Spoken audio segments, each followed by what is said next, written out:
ゼフ吉チャンネル。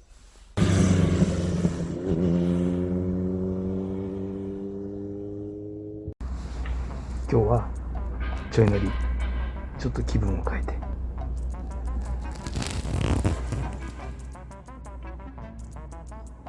サイレンサー変えようかと思います。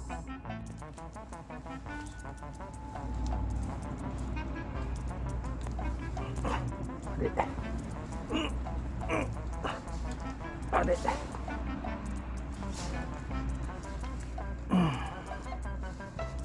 抜けねえ。どうもゼフ吉です。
今日もね、マフラーが抜けない、サイレンサーが抜けないっていうところから、ゴッドハンド浜田さんに助けを求めて今助けてもらってきました。やってみたかったこととはいえ、新しい形で来年から頑張るつもりでおります。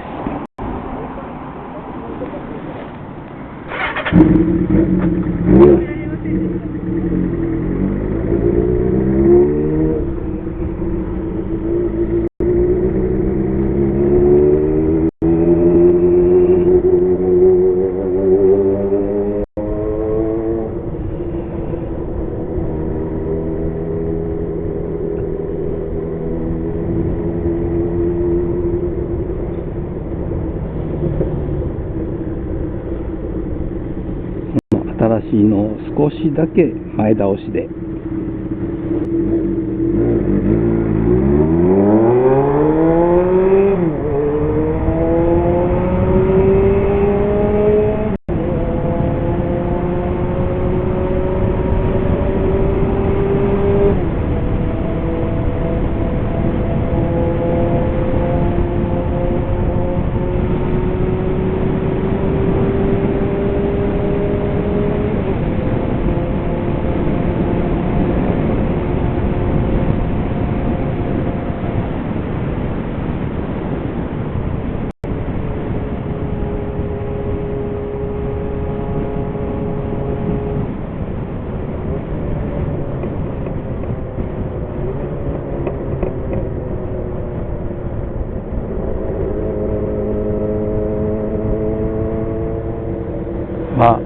そんなこんなでね、また浜田さんに助けてもらうという構図になってしまいました。